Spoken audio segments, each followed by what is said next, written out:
시청자 여러분 안녕하세요. 생생건강플러스의 박아름입니다. 요즘 수면 부족과 각종 스트레스 또 과다한 헤어 제품을 사용해서 탈모를 겪는 사람들이 늘고 있습니다. 바야흐로 대한민국 탈모인 천만시대라고 불릴 만큼 이제는 탈모가 20, 30대 젊은 층과 여성들에게까지 굉장히 많아지고 있는 추세입니다.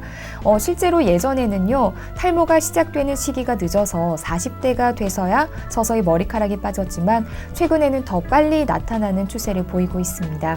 그래서 오늘은요, 나용필 모피부 과 나용필 원장님과 함께 탈모의 원인과 그 예방법에 대해서 알아보겠습니다. 네, 원장님 안녕하세요. 네, 안녕하세요. 네, 원장님 가을철이 되면 머리카락이 굉장히 좀 많이 빠지곤 하는데요.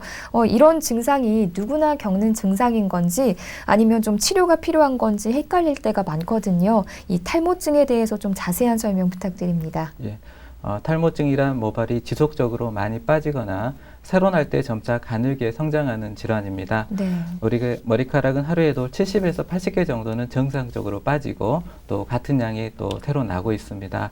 하루에 머리카락이 100개 이상 빠졌을 때 우리가 탈모를 의심해 볼 수 있겠고요. 네. 지속적으로 모발이 가늘게 성장해서 머리숱이 적어 보이면 그것도 탈모를 의심해 볼 수 있는 소견이라고 할 수 있겠습니다. 그렇군요. 네. 좀 전에도 제가 탈모 인구 천만 시대라는 이야기를 잠깐 했는데요. 실제로 우리나라의 탈모 환자들은 좀 얼마나 되나요? 그래서 국민건강보험공단 통계에 의하면 2005년부터 2009년 사이에 탈모 환자 수가 24.8% 증가한 보고를 하였습니다. 네. 특히 최근에는 20, 30대 젊은 환자들이 많이 병원을 찾고 있는데요. 그 이유로서는 식생활의 서구화나 스트레스 증가에 의한 탈모 요인이 많아진 것으로 생각이 되고요. 또 사회생활을 처음 시작을 하면서 탈모로 인해서 사회생활 장애가 많이 발생하고 있다. 이런 것을 말해주고 있는 것 같습니다. 네.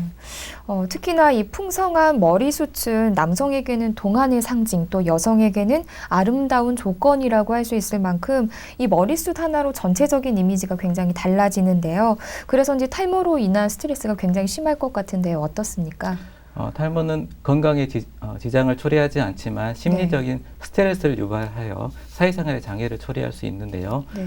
미국 피부과 학회지 보고에 의하면 탈모 환자의 93% 정도가 장래 탈모에 대해서 걱정을 하셨고요. 네. 88% 정도가 좌절감이나 무기력감을 호소하셨습니다. 네. 78% 정도가 자신의 외모에 대해서 부끄러워하는 그런 느낌이 있었고 70% 정도가 자신이 본래의 나이에 비해서 나이가 들어 보인다고 느끼셨습니다.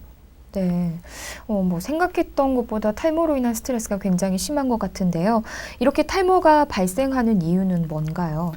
탈모가 발생하는 원인은 굉장히 다양한데요. 네. 가장 흔한 원인은 유전적인 소인에 의한 탈모로 우리가 가장 흔한 게 남성형 탈모증이 있습니다. 네. 또한 여성분들 정수리 쪽 숱이 좀 적어지는 여성형 탈모증이 있고요. 그 다음에 흔한 것이 원형 탈모증으로 네. 모발이 동그랗게 빠지는 질환으로 자가 면역 질환의 일종이라고 생각이 됩니다. 네. 본인의 모근 주변에 갑자기 염증이 생기면서 모발이 동그랗게 빠지는 질환입니다. 또한 심한 다이어트나 스트레스, 출산 후에도 모발이 많이 빠질 수 있는데요. 네. 그것을 휴지기 탈모증이라고 하고요. 항암제 치료라든지 방사선 치료 후에 모발이 많이 빠지는 것을 성장기 탈모증이라고 합니다. 네. 우리가 어렸을 때 화상이라든지 교통사고에 의해서 흉터에 의해서 반응성 탈모가 생길 수 있고요. 내과적인 질환에 의해서 탈모가 생길 수 있는데요. 그 원인으로서는 빈혈이나 갑상선 호르몬 이상, 난소질환 등이 있겠습니다. 네. 원인에 따른 다양한 탈모 유형에 대해서 말씀을 해주셨는데요. 특히 그 가장 일반적인 탈모 유형이라고 말씀해 주신 남성형 탈모에 대해서 조금만 더 자세한 설명 부탁드립니다. 가장 흔한 탈모의 유형은 남성형 탈모증인데요. 네. 그 탈모의 원인은 유전적인 소인에 의해 발생을 합니다. 유전적인 소인을 가진 사람에서 사춘기 이후에 분비되는 남성 호르몬에 의해서 앞쪽부터 정수리까지의 모발이 점차 가늘어지는 건데요. 네. 나이가 들어가면 따라서 노화 현상에 의해서 모발이 가늘어지는 부분이 탈모를 촉진할 수 있고 네. 스트레스 스트레스 증가에 의해서 탈모가 촉진될 수 있습니다. 또한 최근에는 식생활의 서구화에 의해서 가족력이 없이도 유전적인 탈모의 소인의 탈모가 발생할 수 있고 또 탈모가 발생하는 연령이 점차 낮아지고 있습니다. 네. 어떤 병이든지 좀 마찬가지지만요. 이 남성형 탈모 또한 조기 진단이 굉장히 중요할 것 같은데요. 이 탈모를 의심해 볼 수 있는 초기 증상 어떻게 좀 알 수 있을까요? 예, 탈모의 초기 증상은 머리카락이 부드러워지고 가늘어지며 힘이 없어지고 색이 옅어지는 증상이 있습니다. 네.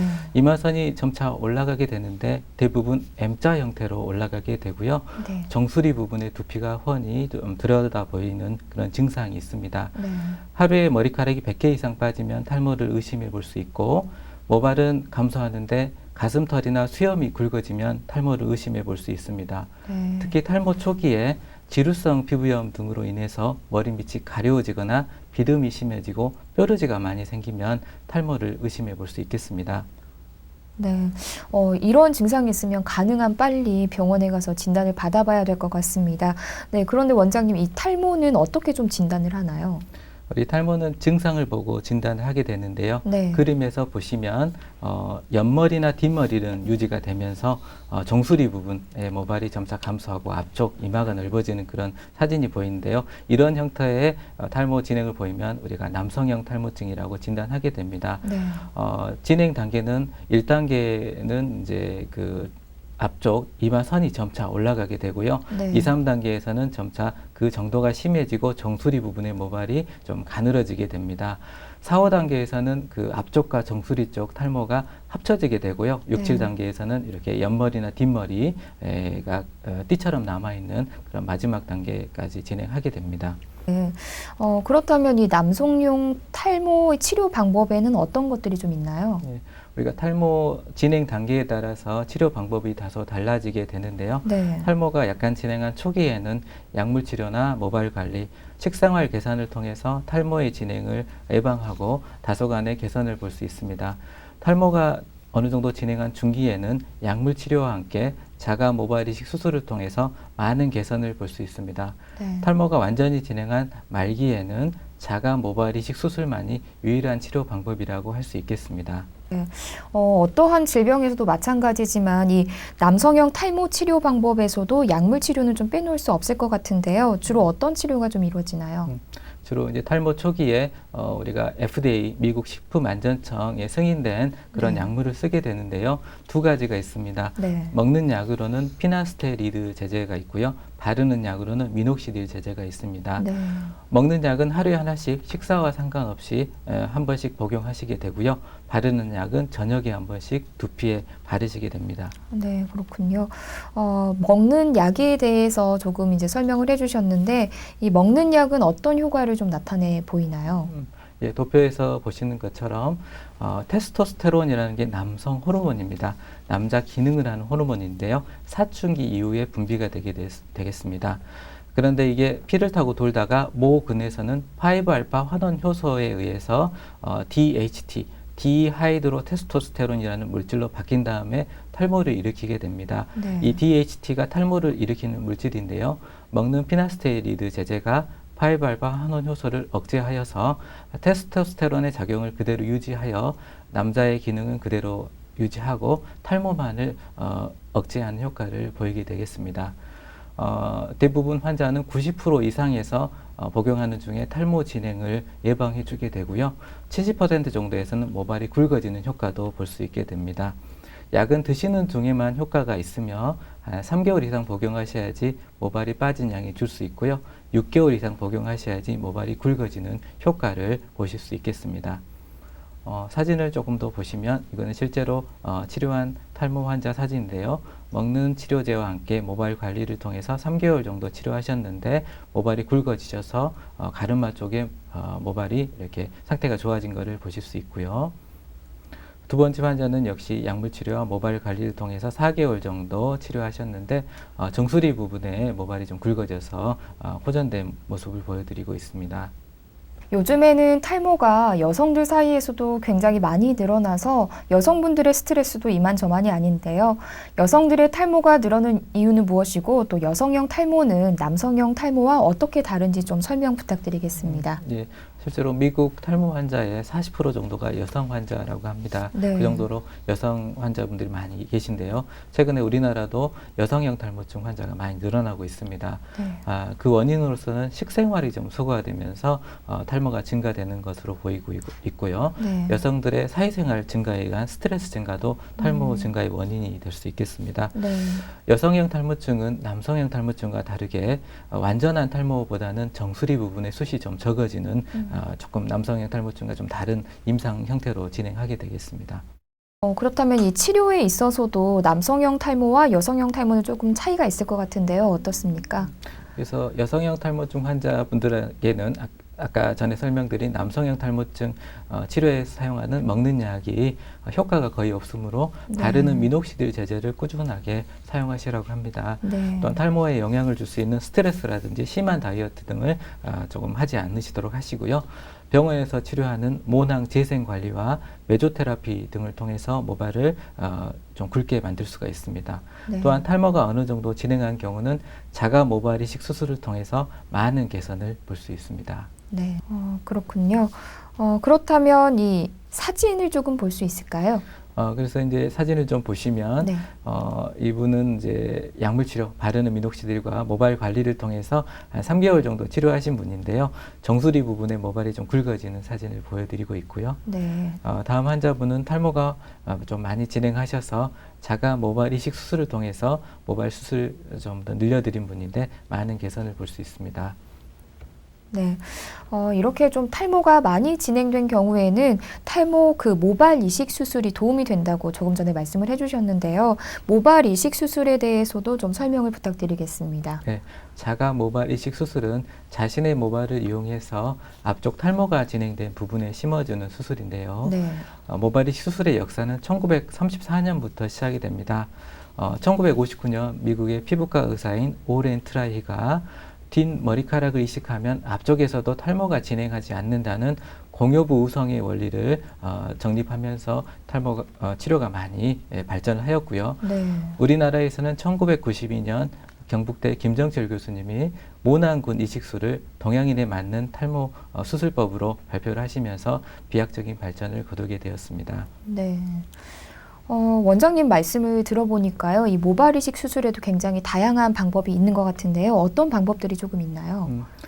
처음에는 그림에서 보시는 것처럼 펀치 식모술이라고 그래서 그 모근을 조금 크게 떼어서 이렇게 이식하는 수술을 먼저 시작하였습니다. 네. 근데 상당히 모발이 거칠게 나오고요. 두피 자체가 울퉁불퉁해지는 그런 부작용이 있어서 현재는 지금 사용하지 않고요. 네. 두 번째로는 미니 식모술이라고 그래서 모낭군을 2~3개 정도 한꺼번에 이식을 하게 되는데요. 근데 이제 상처가 그대로 있는 게 아니라 수축을 하면서 나중에 모발이 칫솔 모양처럼 나게 됩니다. 네. 그래서 좀 어색하기 때문에 현재도 이거는 사용하지 않고 있고, 네. 마지막으로 이제 모낭군 이식술을 최근에 주로 이용하는데, 단면에서 보시면 모발이 한 구멍에서 하나가 나오는 게 한 46% 정도 되고요. 네. 두세 모가 나온 게 한 54% 정도 됩니다. 이 모낭 단위를 그대로 이식하면 나중에 이식했을 때 그게 원래 있던 건지 심은 건지 모르게 됩니다. 그래서 네. 요즘은 주로 모낭군 이식술을 시행하고 있습니다. 최근에는 여성분들 음모라든지 눈썹 이 숱이 부족해서 이식을 하는 경우가 있는데요. 그 경우는 이 단일모로 모발을 분리해서 이식을 하면 좀 더 부드러운 형태의 모발 이식이 가능하겠습니다. 네. 그렇다면 이 동양인에게 가장 자연스럽고 더 적합한 수술 방법이 바로 이 모낭군 이식 수술 방법일 것 같은데요. 수술 과정도 상당히 복잡할 것 같습니다. 이 수술은 어떻게 좀 이루어지나요? 예, 그림을 보시면 환자분 뒤쪽에서 국소 마취하고요. 네. 피부를 가늘고 길게 절제를 합니다. 그 자리는 그대로 봉합을 해버리고요. 네. 그 채취한 두피를 가지고 목은 분리를 하게 되겠습니다. 네. 자연스러운 모낭 단위인 모낭군으로 분리하게 되고 네. 이렇게 볼펜처럼 생긴 식목이라는 이식 기구에 모발을 끼운 다음에 하나하나씩 모발을 이식하는 과정이 모발 이식술 과정입니다. 네, 모낭군 이식 수술 굉장히 정교한 작업인 것 같습니다. 그렇다면 또 수술 시간도 꽤 오래 걸리는 것 같은데요. 이 모낭군 이식술을 통해서 최대 몇 모까지 심을 수 있고 또 이 모발의 생존율은 어느 정도나 되나요? 보통 수술 시간은 한 4시간에서 5시간 정도 소요가 되고요. 네. 모발은 평균적으로 한 번 심을 때 2,500모에서 3,000모 정도를 이식합니다. 네. 환자분에 따라서 3,000~4,000모 이상 이식을 하는 경우도 있습니다. 모발의 생존율은 실험을 통해서 보면 개인차가 좀 있긴 하지만 평균적으로 약 92% 정도를 보여 네. 수술의 결과는 양호한 것으로 이렇게 검증이 되었습니다. 네. 이 모발 이식 수술에서 모발 생존율이 굉장히 중요하다고 말씀을 해주셨는데요. 혹시 모발 생존율을 조금 더 높이기 위해서 이 수술 후에도 좀 주의해야 할 사항들이 있을까요? 모발 이식 수술 후에는 2, 3일 정도 흡연이나 음주를 좀 금하시는 게 좋고요. 네. 모발이 빠지지 않기 위해서 한 열흘 정도는 사우나나 수영, 달리기 등 심한 운동을 피하시는 게 좋습니다. 네. 또 수술 후에는 2, 3일 정도 이마가 좀 부으실 수 있으므로 이마 냉찜질을 2, 3일 정도 하시는 게 좀 좋고요. 주변 머리카락이 탈모가 지속적으로 진행하게 되면 적절한 탈모 예방, 약물 치료들을 병행해서 더 좋은 효과를 보실 수 있겠습니다. 네, 그렇군요. 그러면 이쯤에서 좀 원장님께서 준비하신 모발 이식 수술 후의 사진들을 좀 볼까요? 예, 사진을 보시면서 설명드리겠습니다. 네. 첫 번째 환자는 50대 남자분으로 탈모가 많이 진행하셔서 오셨는데요. 네. 평소에 탈모가 진행하셔서 예식장이라든지 공적인 자리에서 양복을 입어도 태가 안 나신다고 그렇게 불평하셨던 분입니다. 네. 수술 후에 모발이 많이 증가되셔서 수술 후에는 정장을 주로 많이 입으시고 좋으시다고 하시는 환자분이고요. 네. 두 번째 환자분 역시 50대 남성분 환자분인데 수술 후에 모발이 좀 더 많이 풍성해진 상태를 보여드리고 있습니다. 세 번째 환자분은 30대 남자분으로 이마가 계속해서 넓어진다고 오셨었는데요. 이마를 자연스럽게 낮춰드려서 좀 더 젊은 상태를 만들어 드렸고요. 네. 네 번째 환자분은 그 모발이 많이 가늘어지면서 두피가 훤해 보이시게 됐는데 수술 후에 풍성한 모발을 만들어 드린 사진입니다. 네, 이렇게 앞서 설명해 주신 것처럼 탈모는 약물 치료나 또 모발 이식 수술 등을 통해서 의학적인 치료가 좀 필요한 질환인 것 같습니다. 사실 또 이 탈모에 대한 속설이나 오해들이 많아서 제대로 된 치료를 받지 못하는 경우도 많은데요. 흔히 알고 있는 그 탈모에 대한 속설, 어떤 것들이 좀 있을까요? 탈모는 뭐 치료가 어렵다 이렇게 이야기하시는 분들이 있는데 아까 네. 과학적으로 치료하게 되면 적절히 치료가 잘 되기 때문에 그거는 맞지 않고요. 네. 또 그 대머리는 정력이 세다 이런 얘기는 하지만 남성형 탈모증은 역시 남성 호르몬이 많이 나와서 생기는 건 아니고 네. 유전적으로 그 남성 호르몬에 대한 모발의 감수성이 증가돼서 발생하는 그런 질환이기 때문에 이것도 맞지는 않겠습니다. 네. 빗으로 머리를 두드리면 머리카락이 난다 이런 얘기를 하시는 분들이 있는데 빗으로 두드리면 두피 혈액순환이 좋아서 약간 시원할 수는 있지만 모근에 어떤 영향을 줄 수는 없기 때문에 그것도 맞지 않는 사실입니다. 네. 또한 검은 콩을 많이 먹으면 머리카락이 난다 이렇게 이야기하실 수 있는데 네. 검은 콩에는 그 식물성 여성 호르몬이 많이 들어서 탈모에 다소 도움이 될 수 있지만 우리가 실제적으로 치료 효과를 내기는 약하기 때문에 특별히 검은 콩을 많이 드셔서 탈모 치료를 하시라고 이야기를 드리지는 않습니다. 네. 이제까지 그 탈모와 탈모의 예방법에 대해서 조금 많이 이야기를 나눠봤는데요. 평소에도 이 탈모를 예방하기 위해서 좀 노력해야 할 것들은 어떤 것들이 좀 있을까요? 그래서 최근에 탈모가 늘어나는 원인의 가장 큰 원인이 식생활의 서구화이기 때문에 너무 기름진 음식이라든지 가공식품, 청량 음료들은 좀 피하시는 게 좋고요. 네. 가능하면 채식, 한식 위주 식사를 하시는 게 좋습니다. 네. 두피와 모발을 항상 청결하게 유지하시는 게 좋고요. 운동이나 취미 생활을 통해서 스트레스를 적절하게 해소하시는 게 또 중요하겠습니다. 또한 지나친 파마는 탈모를 촉진할 수 있으므로 너무 심한 파마는 피하시는 게 좋고요. 네. 탈모 증상이 의심된다면 가능하면 초기에 치료하시는 것이 예후에 좋기 때문에 피부과 전문의와 상의하셔서 탈모가 있다면 적절히 치료하시는 게 중요하겠습니다. 네. 그렇다면 원장님 마지막으로 이 시청자 여러분들께 당부하고 싶은 말씀이 있으시면 한 말씀 해주시죠. 이 탈모 치료를 하다 보면 탈모가 많이 진행하셔서 오셔서 치료를 하더라도 다소 효과가 좀 떨어지신 분들이 있습니다. 특히 젊은 분들 같은 경우는 조금 안타까운 경우가 있는데요.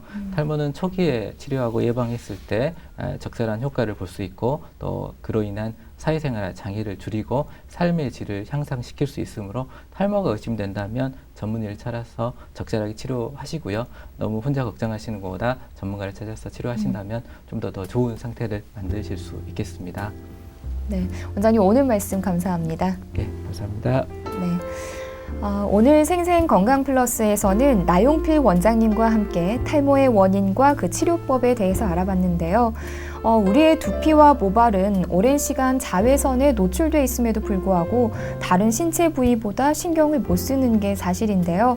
하지만 이제부터라도 관심을 갖고 모발 관리나 약물 치료로 적극적으로 관리하다 보면 이 탈모를 충분히 극복할 수 있을 것 같습니다. 오늘 생생건강플러스는 여기까지입니다. 시청해주신 여러분 고맙습니다.